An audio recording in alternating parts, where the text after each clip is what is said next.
Yo, what is going on, you guys? It's your boy Coop back at it again with an absolute banger of a video this week. We have, I'm not gonna sugarcoat it, boys, the fucking return of Conor McGregor. I mean, how can you not be excited about this? As somebody who hates life right now, I'm excited about this shit. Like, this shit means something to me, boys. Like, I'm just hyped. This is like a special thing, a very special thing.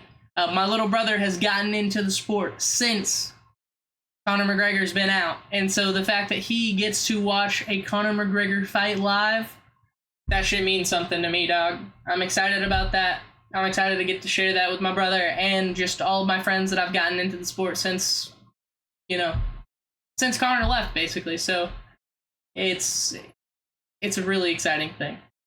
We're gonna break down the full card, obviously, but I want to rant a little bit about this fucking Kyoji Horiguchi versus Manel Kape main event at the Apex.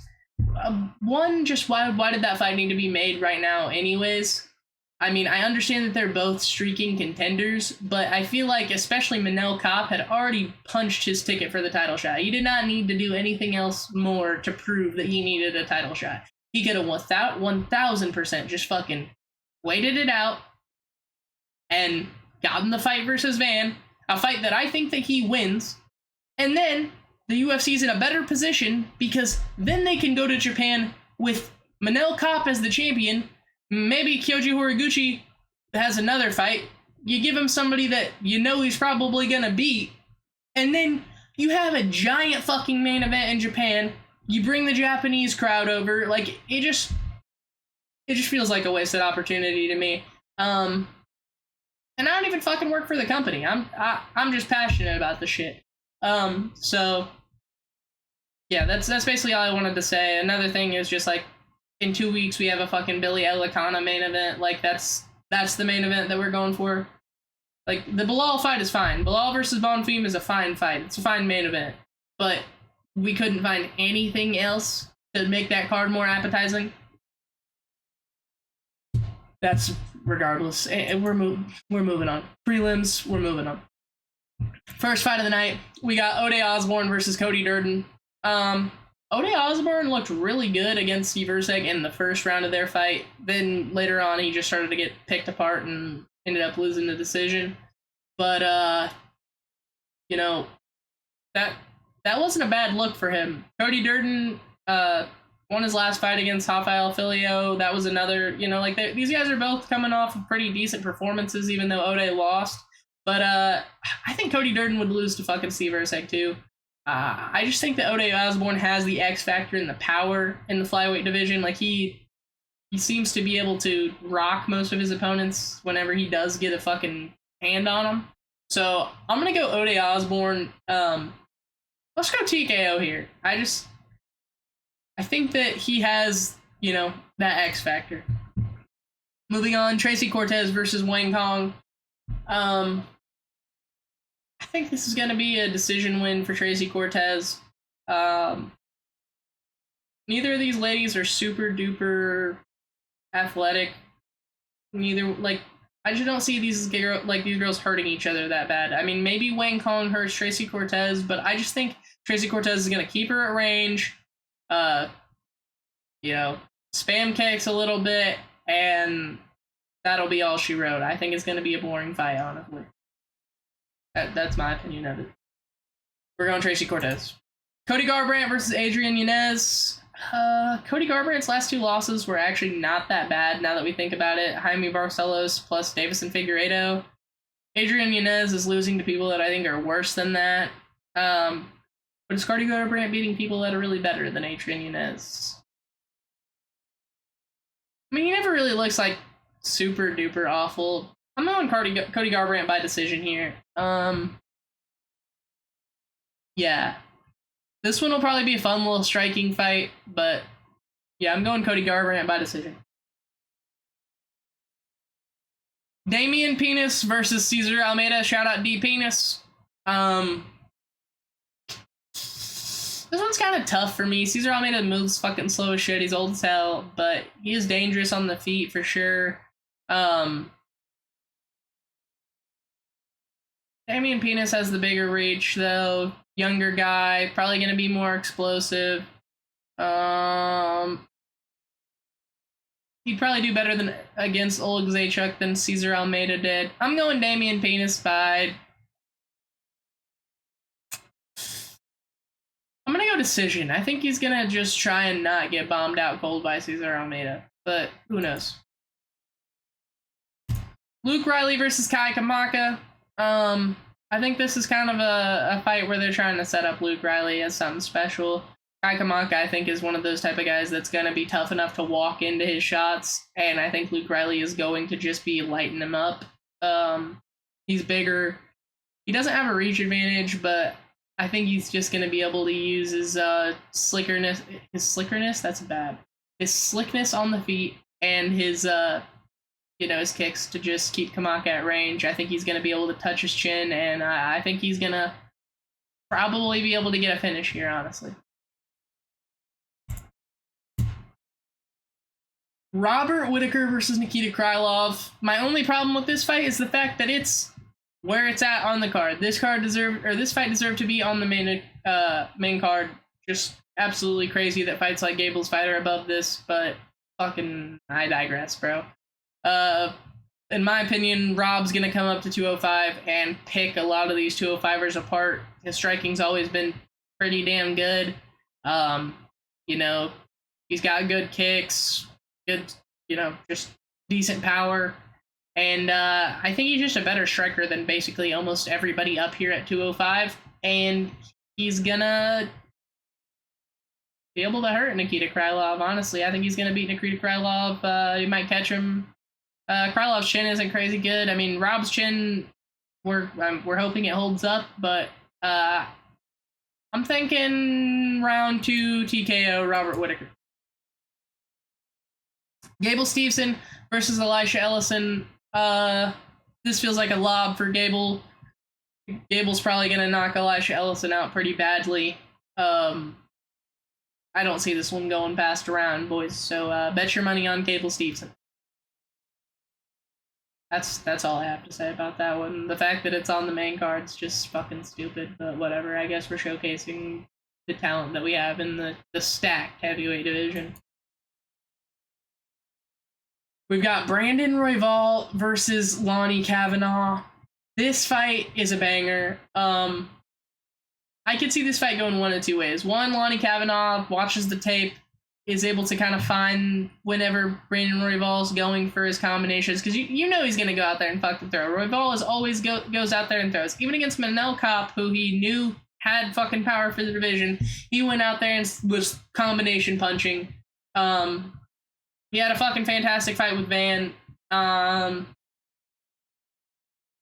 think Lonnie Kavanaugh has the power that could put him out, but this feels like one of those fights where Brandon Royval is just going to have like 100 more significant strikes than the guy that he's fighting and just win a clear decision. I don't know why I'm feeling that, and maybe it's just because Brandon Royval is bigger, but it's like,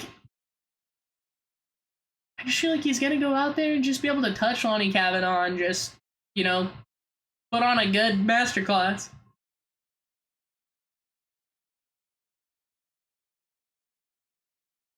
We're going Brandon Royval by decision. Another banger, Corey Sandhagen versus Mario Batista. In the first fight that they had, Corey drops him and is able to finish him. This fight, a lot different Mario Batista. The only time that he looked like he's been having any trouble recently was against Umar Nurmagomedov in that fight that he lost, but he still didn't even look bad in that fight. But I just can't pick against Corey Sandhagen because I don't see Mario Batista out grappling Sandhagen like crazy. I think Sandhagen's got super underrated grappling. He's really good. And on the feet, he's going to be better than Mario Batista still. Mario Batista definitely improved on the feet. He's definitely got more power than Corey Sandhagen, but he's not going to be better on the feet or more slick than Corey Sandhagen is. And I think Corey Sandhagen is going to get it done by decision here. Probably just land better combinations, maybe chew up the legs a little bit. Just classic Corey Sandhagen decision.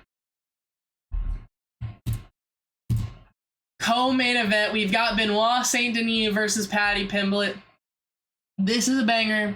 This fight, like, it's kind of 50-50 in my head because I might be crazy to say this, but I feel like Benoit Saint Denis has the better striking and the better wrestling. So Paddy only really has the fact that he's got a fucking killer chin and he has better jiu-jitsu by, I would say, a pretty decent amount. And his striking is just all right. Like, he's gonna land punches. He's not like he's not lost out there. But some part of me just feels like Benoit Saint Denis is gonna go out there and fucking maul him.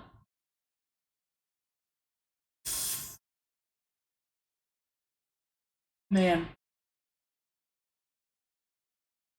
This is tough for me. Like, this one I'm genuinely fully fucking fence-sitting till the last minute, but part of me also just thinks that Paddy's got the fucking aura. He's gonna be on the same card as Conor. He's gonna be looking to make a fucking statement. You know what? I'm thinking Paddy by knockout here. I think he's just gonna catch Benoit. I think he's gonna get into a fucking crazy striking exchange with the dude. And, I think he's gonna fucking... Actually, I think he's gonna catch Benoit. Benoit's gonna shoot on him, and then Paddy's gonna lock up a fucking main choke. And Benoit's gonna go out cold. He's not tapping. That's my prediction. Y'all can fucking put that on the bingo card, whatever you want to do. Lock that ticket. Paddy Pimblett probably losing the fight. Catches Benoit with something big. And then subs him out. Cold. Main event of the evening, we have Conor McGregor off of a 5-year layoff versus Max Holloway. This is a fucking banger of a fight, boys. Because it's up at 170. We've never seen Max Holloway at 170. I could see this being a Max Holloway with a little bit of a belly on him, honestly. Versus McGregor, coming off a 5-year layoff. We have no clue what the fuck he's gonna look like. I mean... My gut's telling me Max Holloway's gonna pick him apart and make him look stupid. But it's Conor McGregor, man. I mean, you can't really bet against the dude. He's always gonna have the fucking ability that he's had. I mean, his striking was always super duper crisp. He's got that one-shot ability. I guess, you know, he had the one-shot ability down in the lower weight classes. What's it gonna look like up at welterweight? We haven't really seen him catch anybody. In these higher weight classes. Man.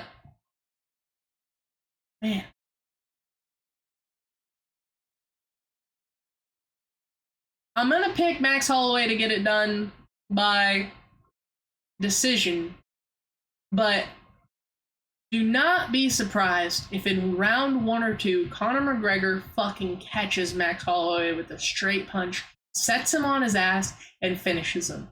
Because Conor McGregor just has the fucking ability, and I truly believe the plot armor and the aura to just get that shit done. You know, Max, obviously, he looked much better in the striking department than Poirier did in their last fight. And Poirier was able to kind of beat up on Conor. Granted, Conor, you know, had the injury and everything. But even in their last 2 fights, Poirier's been able to kind of outstrike Conor. I could definitely see Max doing the same thing here.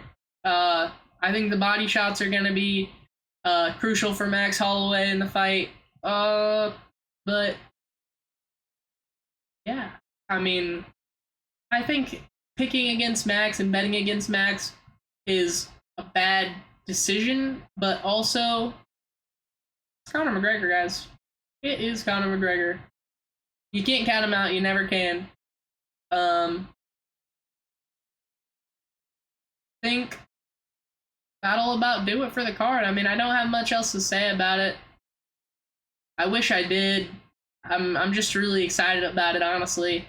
It sounds like they're gonna fucking wrestle, so it's gonna be you know, primarily stand up. The one that would be wrestling would probably be Conor, and I don't think that Max Holloway is going to be, you know, fearing for a submission from Conor McGregor or fear that he's gonna get hit with something absolutely fucking deadly when he's on the ground. And so I think Max Holloway is gonna be able to stand up even if they do wrestle. And yeah, like I said on the feed, I think it's just gonna be Max Holloway's got the better combination punching. He's gonna be more light on his feet. He's gonna be more, you know, I think he's gonna be in Conor's face trying to push the issue.